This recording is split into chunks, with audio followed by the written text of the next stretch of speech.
Assalamualaikum, semangat terus ya, masih ya tetap. Kita akan lanjutkan. Jadi di video sebelumnya saya sudah membahas tentang pengujian asumsi kesetaraan varian sekelompok atau equality of group variances ya.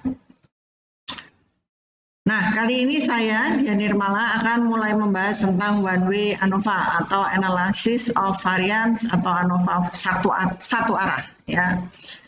Baik, kasus kali ini adalah sebagai berikut. In response to, menanggapi permintaan pelanggan, sebuah perusahaan elektronik sedang mengembangkan pemutar DVD baru, ya, new DVD player.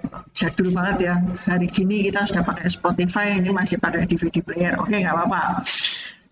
Dengan menggunakan prototype, tim pemasaran telah mengumpulkan data kelompok fokus, ya, fokus group data. ANOVA digunakan untuk mengetahui apakah konsumen dari berbagai usia menilai desain secara berbeda. Ya, contoh ini menggunakan file dvdplayer.sav. Kita buka filenya, kemudian running analysis ya, DVD player. Saya nggak akan nutup dulu sales performance. Kita akan buka dulu DVD player. Baik. Sebelum memulai, kita buka dulu analyze, compare min, one-way ANOVA.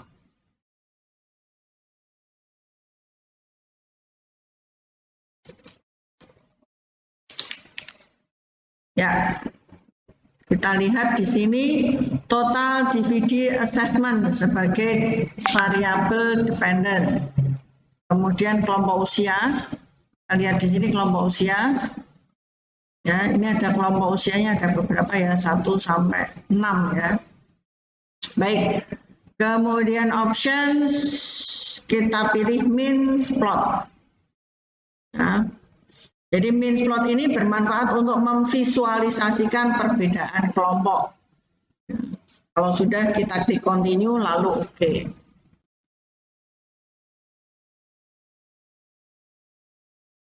Oke, kita lihat outputnya.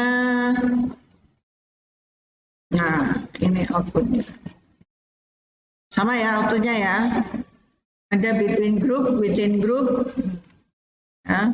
Kemudian ada gambar min plotnya. Kita amati bersama-sama. Oke. Dari nilai signifikansi UGF pada tabel ANOVA. Ini skornya signifikansinya kurang dari 0,05. Dengan demikian, kita harus menolak hipotesis bahwa skor penilaian rata-rata sama untuk semua kelompok umur. Jadi, antar kelompok itu memang terdapat perbedaan. Ya.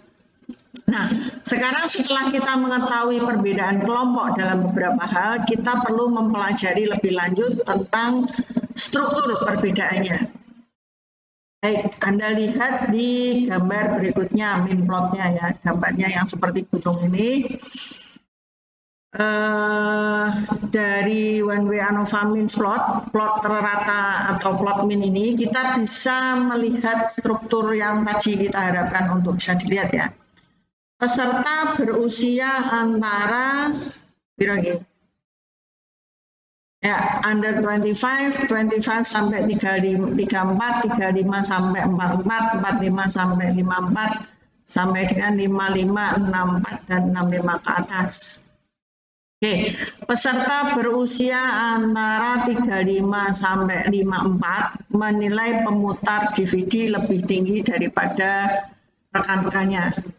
Jadi ini yang kelompok usia 35 sampai 54 ini mereka lebih kurang gaptek lah ya. Jadi lebih paham teknologi dibandingkan teman-temannya. Nah, jika diinginkan analisis lebih rinci ya, sebagai tim itu dalam perusahaan tersebut dapat menggunakan pengujian rentang atau kisaran atau range ya. Perbandingan pasangan ya, bisa kita lakukan juga atau fitur kontras dalam one-way ANOVA. Baik, Ini untuk pengujian one way ANOVA dengan plot of group means ya. Baik, sekarang kita masuk ke subchapter berikutnya yaitu contrast between mean atau kontras antar rata. Ya, kita lihat dulu di sini. Ini yang 92 ya. Sekarang kita akan lakukan yang 93. Nah, ini. Contrast between means. Ya.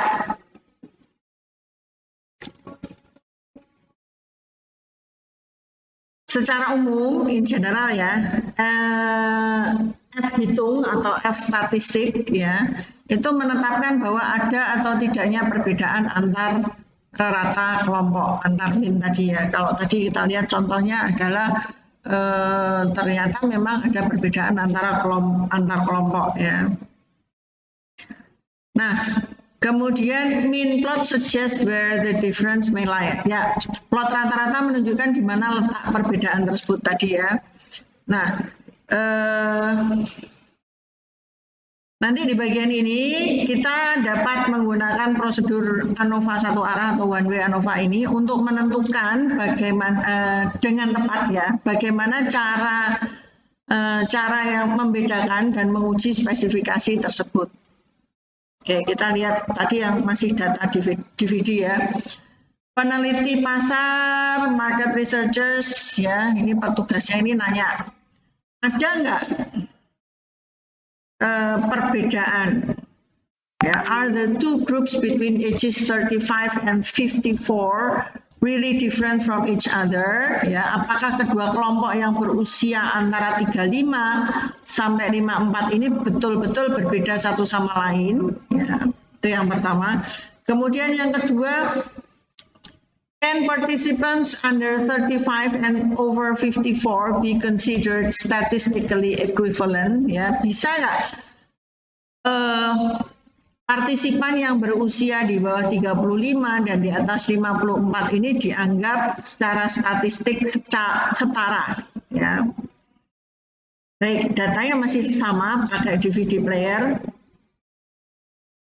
Kita buka ya. Analyze, compare means, one way ANOVA. Analyze, compare means, one way ANOVA. Baik.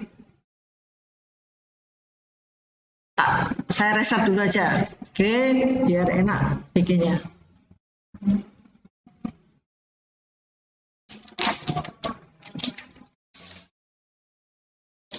Total DVD assessment kita masukkan ke dalam dependent variable, kemudian each group sebagai faktor variabel, kemudian kita klik kontras ya.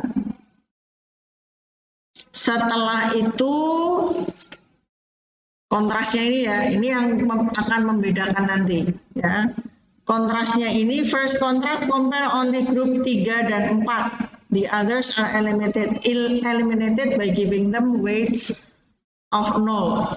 Ya, sekarang enter the following contrast coefficient 0, 0, min 1, 1. Ya, kita masukkan 0, add, kemudian 0 lagi, add, kemudian min 1, add, kemudian 1, add, kemudian 0 lagi, add, kemudian 0 lagi. Saya panjangin biar kelihatan ya. Oke. Kemudian kita klik ya. Next untuk masuk ke kontras berikutnya. Second contrast compare grup 1 dan 2 dengan grup 5 dan 6. Grup 3 dan 4 dieliminasi. Wah, ini sekarang ada eliminasinya. Kita masukkan berarti 0,5. Itu titik 5 ya di e-book Anda, tapi sebetulnya 0,5. 0,5 lagi.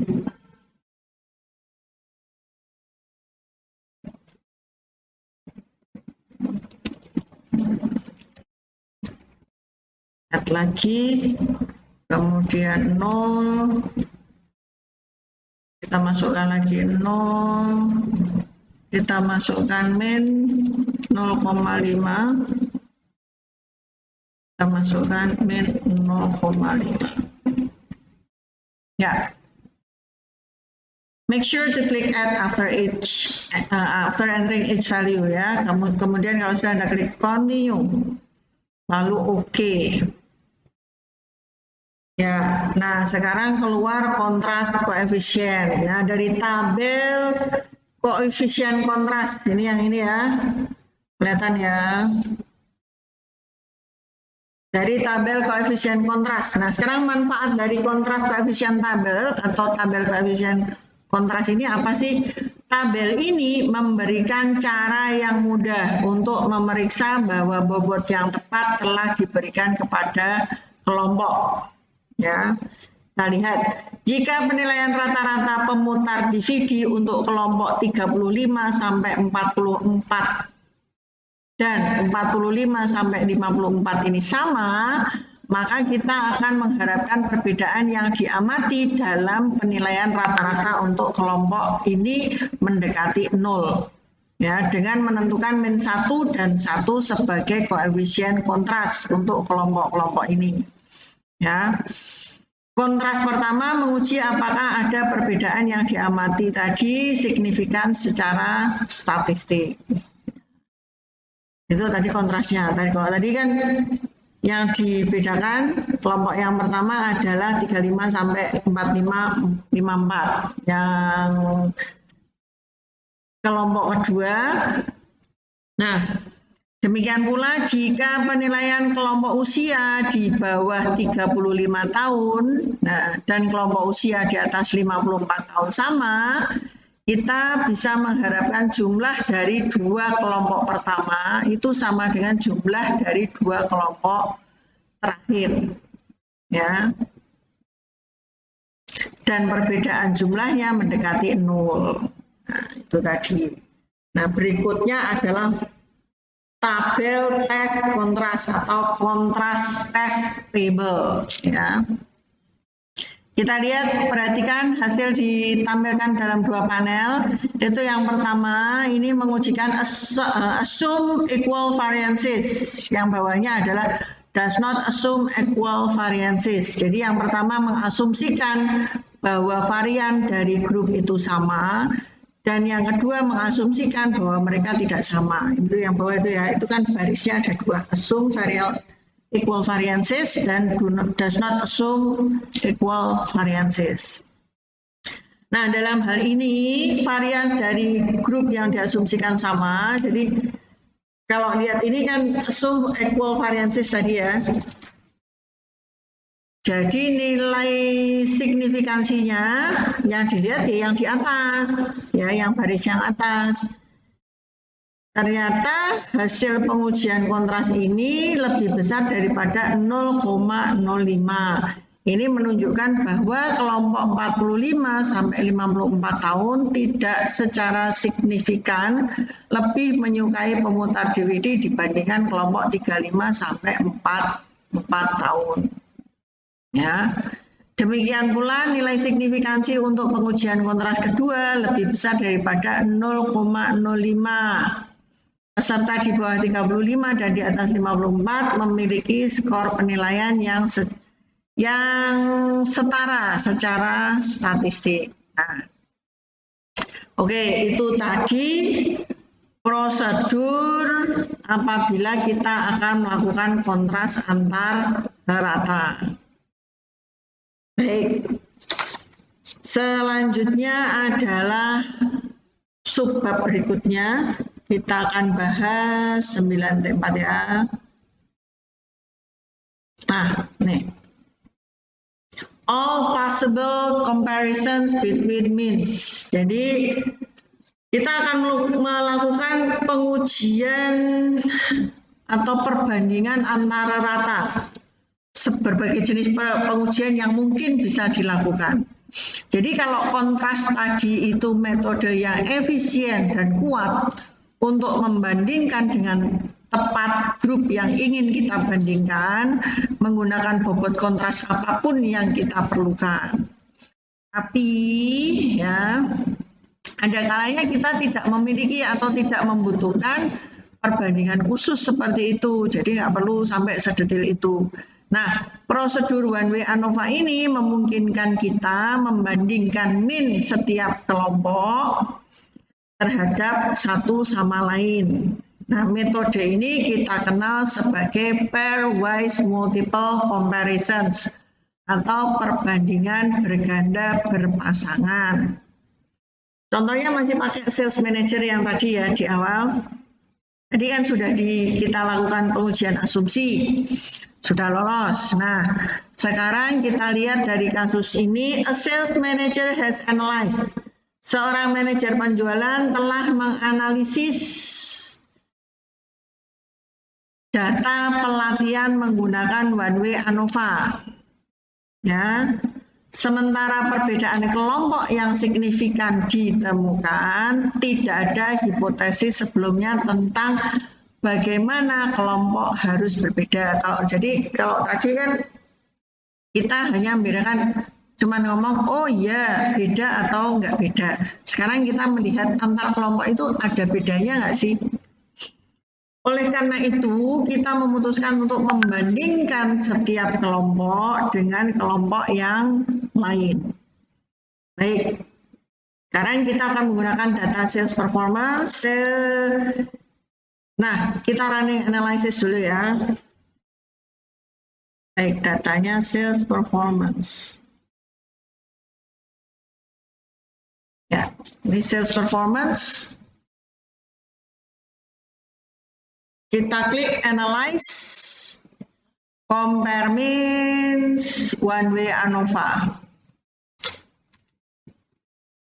Ya, masih tetap sama. Score on training exam as dependent variable, sales training group sebagai variable faktor. Perlu direset nggak sih? Oh, nggak usah direset. Kemudian kita klik post hoc, ya. Kita pilih dari post hoc test divided into two sets. Ada dua set, yang equal variance assume dan equal variance not assume. The first set assume groups with equal variances. Second set does not assume variance are equal. Karena tadi hasil event testnya itu sudah kita tetapkan dan ternyata variance across training groups are significantly different. Jadi kita pilih yang ini ya. Ini karena equal variance not assume. Lalu kita klik continue dan OK.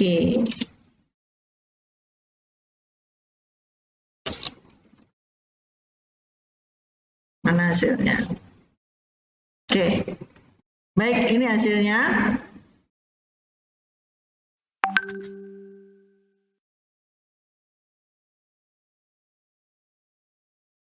Ya, kita lihat hasilnya mana dulu nih yang mau dilihat.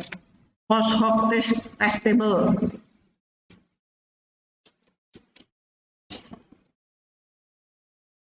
Tabel uji post hoc. Ternyata kelompok 1, kelompok dengan 1 hari pelatihan tampil secara signifikan lebih rendah daripada kelompok lain. Nih, lihat nih. 1 ini ternyata memang ini tahunnya lebih rendah daripada ini, nilainya skornya negatif ya. Ini signifikan karena di atas 0,05. Jadi 1 dengan 2 beda, 1 dengan 3 beda, 2 dengan 1 otomatis sama dengan 1 dengan 2 ya. Tapi 2 dengan 3 ini ternyata tidak terlalu berbeda. Jadi trainee dengan 2 dan 3 hari itu tidak berbeda secara statistik dalam kinerja rata-rata. Ya. Terlepas dari persamaan ini, manajer masih dapat mempertimbangkan manfaat tambahan dari hari pelatihan ketiga. Mengingat penurunan variabilitas yang berbeda. Kalau kita lihat itu tetap dikerjakan karena apa? Bentuknya kan semakin tipis ya tadi ya. Nah, kalau Anda masih ingat. Berikutnya, oke, summary ya, poin 9.5, kita lihat catatan kita, ini tadi sudah kita kerjakan. Nah, summary with one way ANOVA procedure, dengan prosedur ANOVA satu arah, kita dapat melakukan apa saja? Validasi, asumsi, persamaan atau kesetaraan varian. Ya, yang kedua kita bisa mendapatkan tabel dan hasil ANOVA. Kita juga bisa memeriksa rata kelompok secara visual, ya, karena ada grafiknya. Kemudian kita bisa melakukan kontras yang custom khusus ya, yang disesuaikan dengan hipotesis spesifik yang kita buat. Kemudian kita juga bisa membandingkan setiap rerata dengan rerata lainnya dengan mengasumsikan baik apakah variannya itu setara atau tidak. Nah, kemudian ini yang terakhir, perform two types. Kita juga bisa melakukan dua jenis analisis varian yang robust atau kuat. Baik, berikutnya adalah related procedure. Jadi prosedur ANOVA ini digunakan untuk menguji hipotesis bahwa beberapa mean sampel adalah sama, ya. Jadi kita bisa menggunakan prosedur mean secara bergantian. Jadi kalau Anda masih ingat ya, jadi mean ini tadi compare mean itu bentuknya macam-macam, ada paired sample t-test, ada independent sample t-test ya, gitu sampai dengan one way ANOVA. Jadi secara bergantian untuk mendapatkan analisis varian satu arah dengan uji prosedur linearitas. Nah, sekarang kalau permasalahannya, kalau faktornya nggak cuma 2, Bu. Misalnya ada beberapa faktor, nanti kita bisa menggunakan GLM univariat ya, untuk mendapatkan analisis varians dua arah, analisis covariance, dan masih banyak lagi. Nah, itu tadi pembahasan mengenai prosedur one way ANOVA. Silakan ditonton. Ini tadi ya, dipahami. Kalau masih belum paham, yo ditonton meneh. Kemudian silakan dikerjakan dan submit sebelum tenggat waktunya. Jadi penilaian tidak hanya dari ketepatan, tapi juga kecepatan Anda mengumpulkan. Kemudian Anda juga bisa sharing di class discussion yang ada di e-learning. Nah, kita ketemu lagi di video berikutnya. Jangan lupa jaga kondisi, tetap sehat, tetap tarik sis ya. Saya Dian Nirmala, terima kasih sudah memperhatikan video saya, sudah nonton video ini. Salam sejahtera. Wassalamualaikum warahmatullahi wabarakatuh.